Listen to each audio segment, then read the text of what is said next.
Hello and welcome to another episode of Unlock Podcast. Today we have Sergiu Ardelean, the co-founder and CEO of Artivive.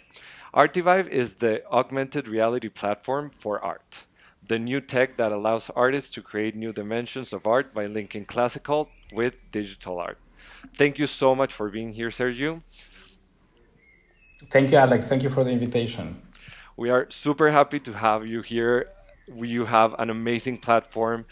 We actually met through a friend who's an artist, an amazing artist, who she studies in Barcelona in one of the oldest art studios and art schools. And I know that your technology and your company gave her that extra and that uh, thing that technology does to make her stand out for the crowd and to give her art life. So today I wanted to ask you how does this project take form? Where is it born? Like why did you decide to mix this technology, which is augmented reality, with something like art? The story goes a while back, I would say. I was born and raised in Romania, and back in the high school times, I was doing websites, and this was beginning of the 2000s, so it was pretty new thing. And I wanted to study this, computer and multimedia arts. Didn't find any university back in Romania. Um, and I decided to leave Romania. There is a very funny story. I just walked into the Austrian embassy and said, "I want to study in Austria." It's like, "Okay, how can we help you?" It's like, "Help me find the university." So I moved to Austria 20 years ago and studied multimedia arts and technology, which was amazing also for the time. And I somehow fall in love with using digital tools to be creative, to use a computer to create new worlds and new kind of art. So I started, prospecting the space. Started working at the marketing agency because I thought that it's the future and there is the money, and it's also a very smart way of being creative because you also get paid for it. Yeah. But at the beginning, I saw that they weren't using technology as much as I learned, and I fall in love with the opportunities. We were doing this interactive micromedia director things before Flash, for those who remember, and then we use Flash, so it was very exciting times. So at some point I decided there's so much potential for marketing to use these technologies, and chatted with a friend of mine, and we decided pretty fast to build our own agency. And we started doing these interactive experiences for brands. We packed them on CDs, and we did a direct marketing campaign out of it. And because we were one of the first doing so, we won some big accounts like Volkswagen and Audi and the whole group.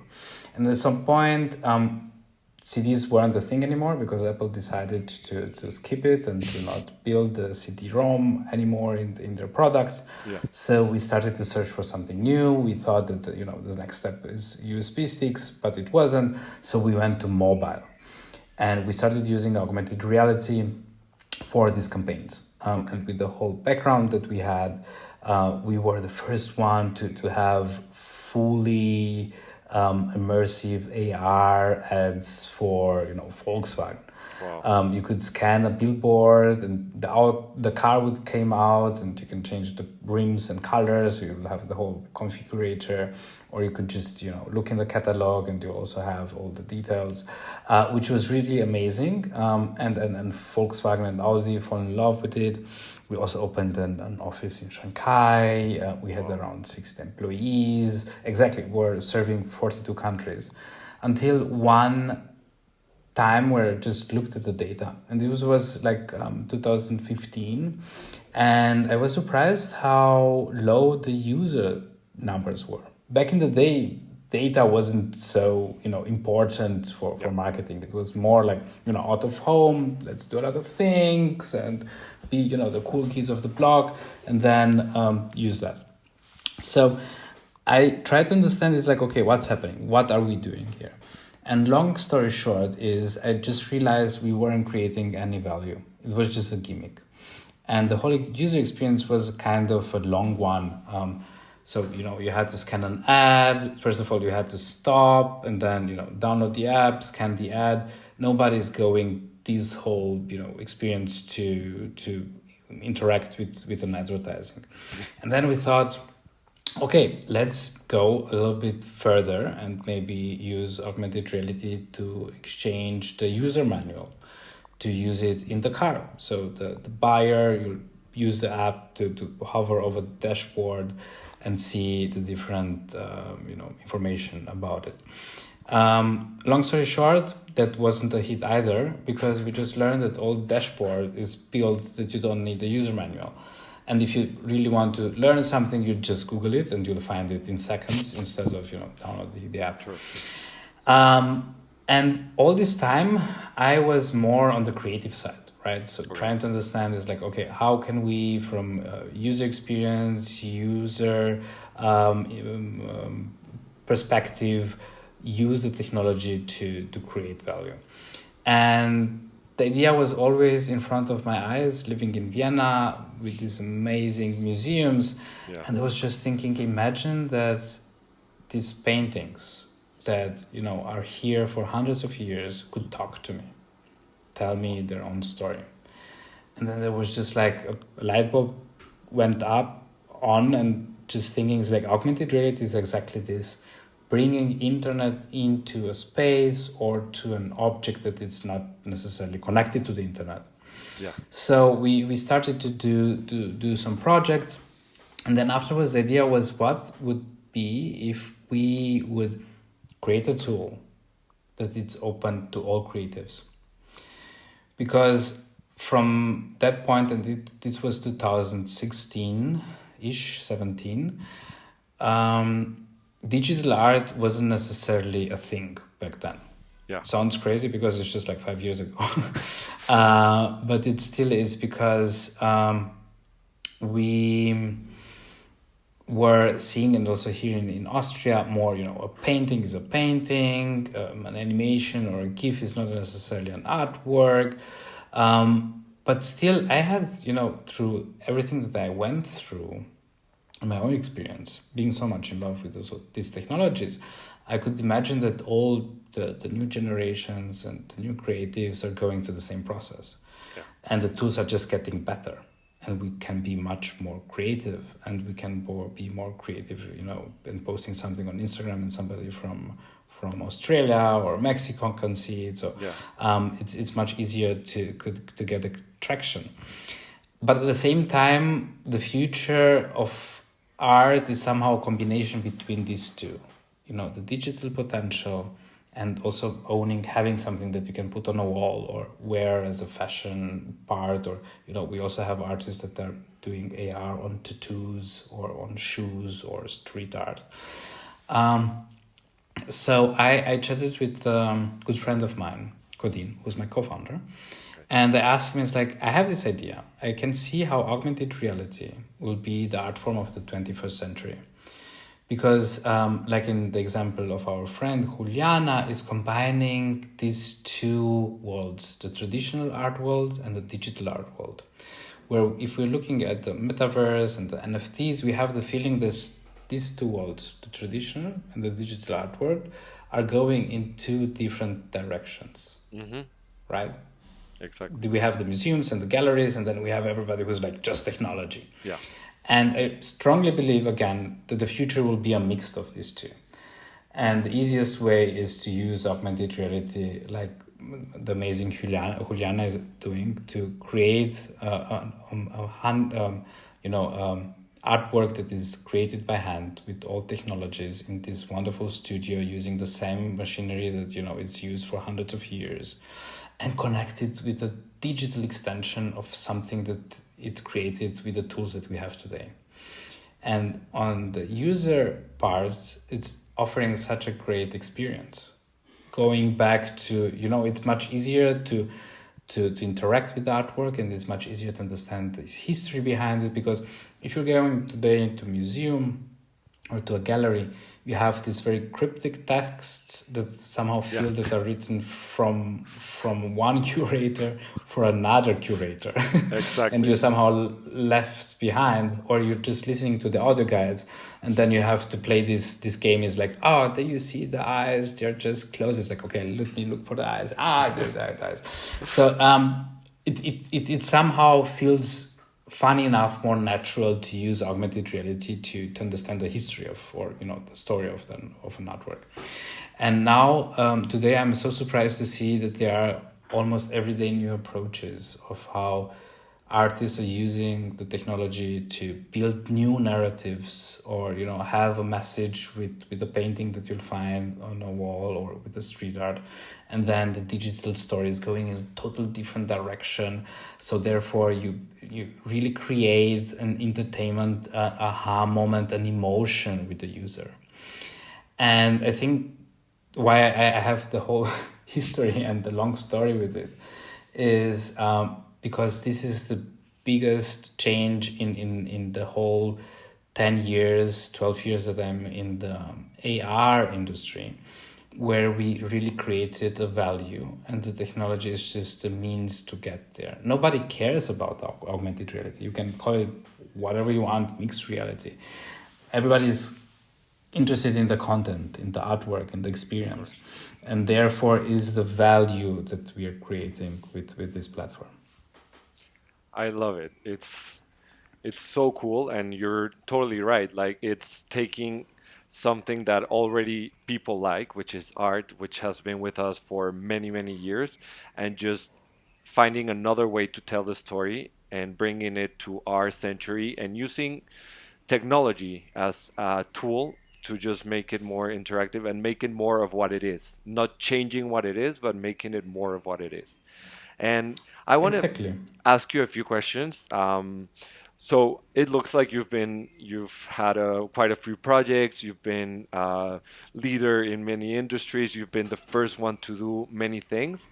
So as an entrepreneur, how how do you make these decisions and know that they are the right ones, let's say? O sea, how do you, for example, let's say that our some of our listeners are like, they have an idea, they have the skills, they have the knowledge and everything, but they're like, I don't know, because maybe it hasn't been done before, or maybe people in their surrounding tell them that, oh no, just go for something safe, go for something that you already know, like, how do you make the leap? Because I guess that's how you really create something amazing like you have right now. That's a wonderful question, and thank you very much for it. I try to reflect a lot, and I think it has to do a lot with the mindset that you have. So obviously you will fail. You'll fail big time, and you will fail many times. The problem is if you're afraid of failing, it's very hard, because then all the decisions that you're taking are on the safe side, and then it's very hard to innovate and go on a new way.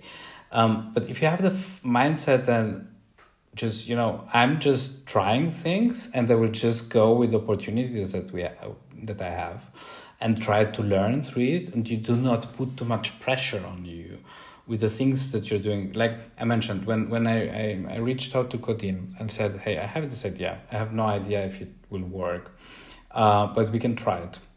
I have a very good guts feeling, and I think this is also a very important part. Is like, also listen to the guts feeling, not to the people around you, but more Exactly. to the guts feeling, because that's what it's changing something. Because if you have the guts feeling and you have the motivation behind it, that you see something that nobody sees, it's the part that will bring you to success. So when I pitched the idea to Codin, I told him, listen, I have no idea where to go. Maybe, in 6 months, we just lost the money that we put in and the time. So we also have to be considerate, but it can be also a big thing. And I think going into this mindset and saying, okay, we are here for the ride, which is, in my opinion, more fun than arriving and having the big exit, or making the millions, which I'm sure it's also a lot of fun. I didn't reach the part there, but I'm also trying to have as much fun on the road there. and then trying to somehow find the good in the bad parts is like, okay, this didn't work, okay, what are we learning? How can we move forward? And obviously I had a lot of moments where I was just thinking, it's like, why am I doing this to myself, right? Why Same. am I, going this road? Look at friends who are, in corporates, and they're just, leaving at 5 the office, and then discussing on which car they should buy next. Yeah. And it's just like, it's not necessarily the life that I want to have. It's like, for me, it's more important to go and, meet you, have this wonderful chat that we have today, or just see how, the spark in Juliana's eyes when she's showing the artworks that she's doing.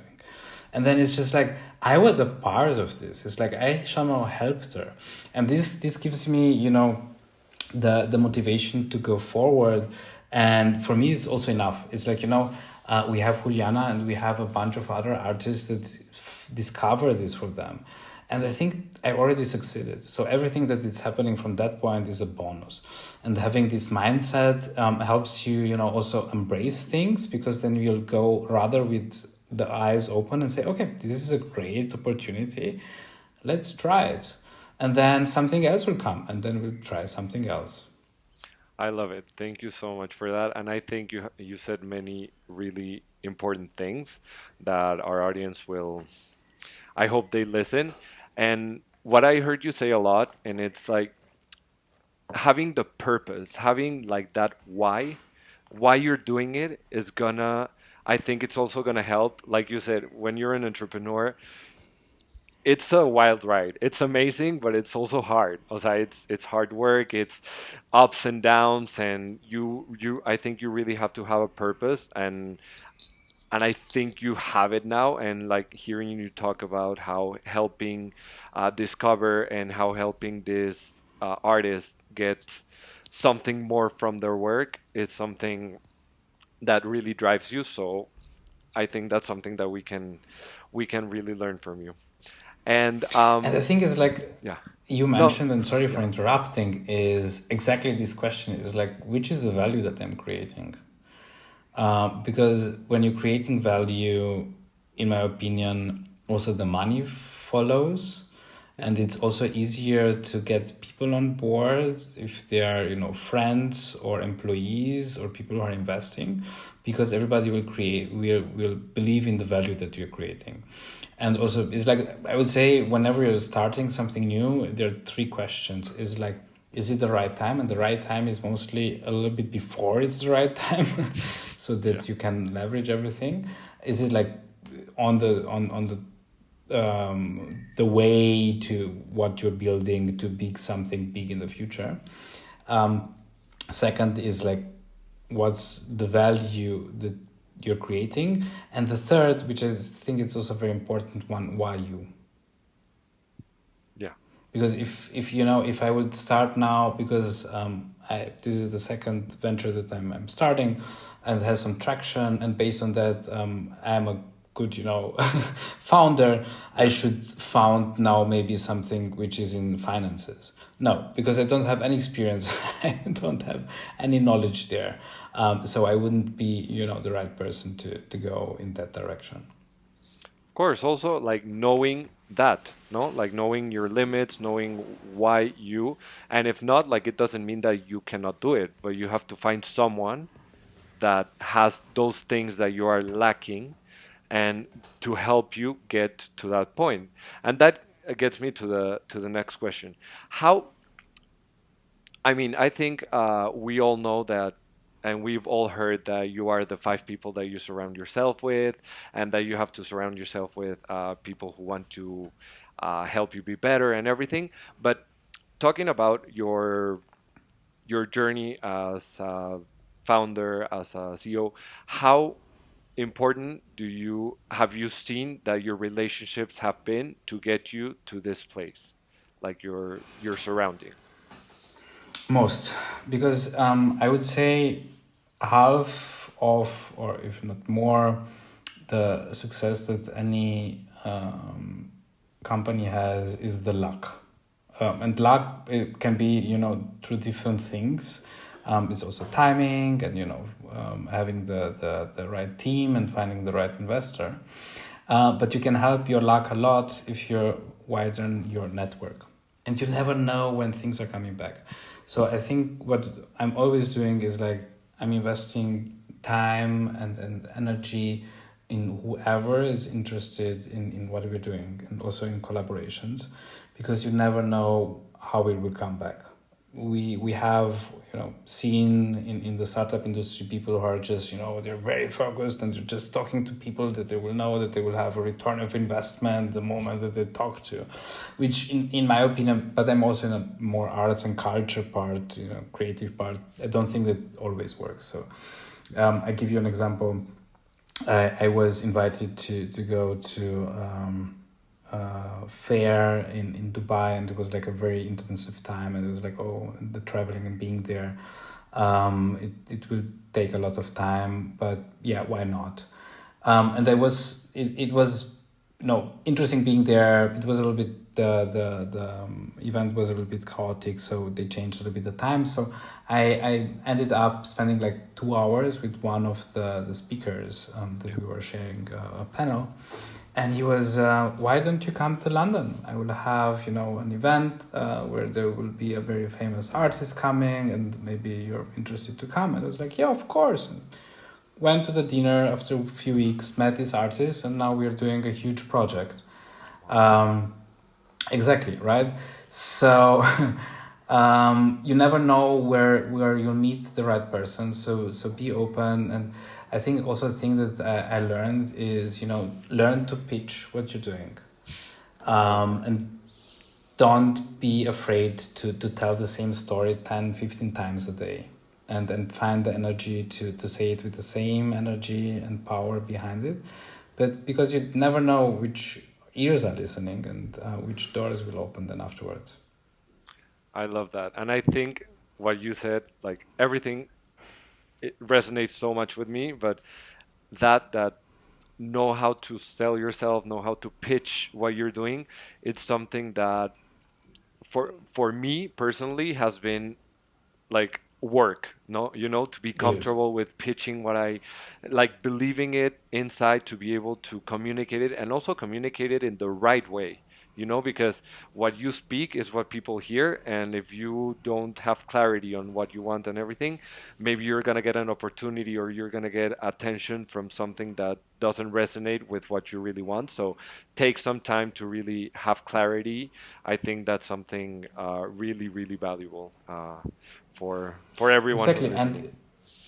And I would say it's like, in my case, it's something that I had to learn, and I just had to learn by doing Yeah, it 100 times. I was always so afraid of getting on stage and speaking in front of a public. yeah, So that was what I did the most. It gets easier and easier until you don't think about it. And obviously, we always try to be in the comfort zone and try to avoid these situations, yeah. but you will not grow. So I think it's also a very important part in going out there and do things that are uncomfortable. And yeah, maybe you'll fuck up sometime, or maybe you just, scare somebody, or maybe you'll be in a bad mood and you'll never talk with that person again. But you learned, and the Exactly. next time will be a little bit easier. Yeah, you have to give yourself. I also think you have to give yourself permission to fail. Like, because that way it doesn't it doesn't have like such a bad impact, because it's a possibility, and see it as, if I fail, like you said, I learn. So that's I think that's a really good. And I wanted to ask you, for when you started on your own, and now that you have employees and everything, like, do you obviously your role is different now that you have employees, you're ahead of a bigger company and everything, but do you still have some of the things that you had from the beginning, like, I don't know, let's say some, like, um I spaced out. Some No worries. processes, some strategies that you do from the beginning and you teach to your employees right now, or you've been like growing and leaving things, and now you would say you're a totally different person. Obviously, I like to think that I grew a lot and I'm learning every day and also get inspired by the team and everybody who's involved. As you mentioned, as a CEO, and also when the company is growing, you have to learn to delegate, and that's very important. And by delegating things, everybody will solve it in a different way. That doesn't mean that it's good or bad, it's just different. And don't try to intervene, because the most important part that I learned during the agency time, micromanaging is frustrating for everybody, and the most is for you, because when the moment that you're starting micromanaging and looking at everything that is happening in newsletters that are sent out, and the the way how the user interface looks like, people will stop taking responsibility for it, and then it will be your fault because you said how they want, and they then start um, giving you the things so that you receive feedback, so they don't have the responsibility, and they stop thinking. And I think this is the most important thing that we somehow had from the beginning, is like the less thing I know, the things I know, the happier I am. And obviously also the team will do mistakes, and it's a process for them as well. So there's not a problem also in our team when something happens and we have a problem. Just come to us. We are a startup. We can explain it. Let us know what happened. Let's see what we're learning out of it, and don't do it again. The only problem which happens is if we're doing the same mistake twice, then somehow we didn't learn, and we have to find out why. I love that. Yeah. Thank you so much. Like seriously, every answer you gave is filled with so much value. Also, delegating, giving the trust, because obviously if you hire someone, it's like you have to trust them. If you don't trust them that they Yeah, can do the work, then don't hire them. And if you did exactly. hire them, just that's amazing. Okay, so I want to be really mindful of your time, and I really want to thank you. So I'm gonna just ask you two last questions that we ask all of the guests that we have on this podcast. And the first one is, what is something that you do to keep a positive mindset when things get a little bit hard or go wrong, either in your business or in your personal life? I think it's somehow summarizing some of the points that I mentioned. Yeah. But what I would like to add, it's never as bad as it looks like. There is always, a turnaround.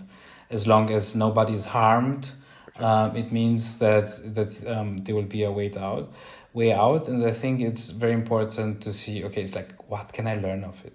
What it's like when it's hard, and it's like like I mentioned at some point where I was just, okay, why I'm doing this to myself, and then I just saw some artists using Artify. I was like, this is why. So to find things that you enjoy in what you're doing. Obviously, nothing is just fun, and it's also the way how you grow, which goes to the next question. Yeah. So the last question is from unlock of all the five gates that we talk about. Which one is the one that you think that you have to unlock right now in your personal life? So I think it's the growth, right? And like I mentioned, is the positive mindset when you have it and you see, okay, something went bad, I learned something. So Yeah. obviously I grew. It wasn't in my experience, growth is something that most of the time is unpleasant. Like we also said, knowing to pitch yourself and going on the stage, but makes you stronger. And at the same time, communication. Because like I mentioned, is like the team is getting bigger. I have to learn to manage the situation. And it's the hardest thing that you can do is working with people, because everybody has a different perspective. You have to be very considerate of, they're investing their time and part of their life to help you grow what or build what you're building. If you're in a startup or if you're at the beginning, they are not in for the money. they're in for the vision that you have and to share it, and be considerate of that, and see how you can grow together and how you can give feedback and valuable feedback so that they will be still on it and help you go out. I love it. Thank you so, so much. Lastly, tell us where we can find you, where we can find all about Artivive, where we can learn about this. And also, if you're an artist, if you want to take your art to the next level, please check them out. It's amazing what they do. But tell us where we can find you. We're going to share it on Instagram, on everywhere, but just let us know. Thank you for the question and for the opportunity. So I think artivive.com is the place to go. You'll Perfect. find all the information and you can also, get your account. And if you want to get in touch with me directly, the easiest way would be through LinkedIn, Sergiu Ardelean. There are not so many. And feel free to reach out. I'm more than happy to, engage or jump on a call. Thank you so, so much, Sergio. I think our audience will get so much value from this. I know I have. And I hope to see you soon in one of somewhere in the world. I'm sure we'll find. Me too. Hope to see you soon. And thank you so much for having me. Thank you. Bye bye.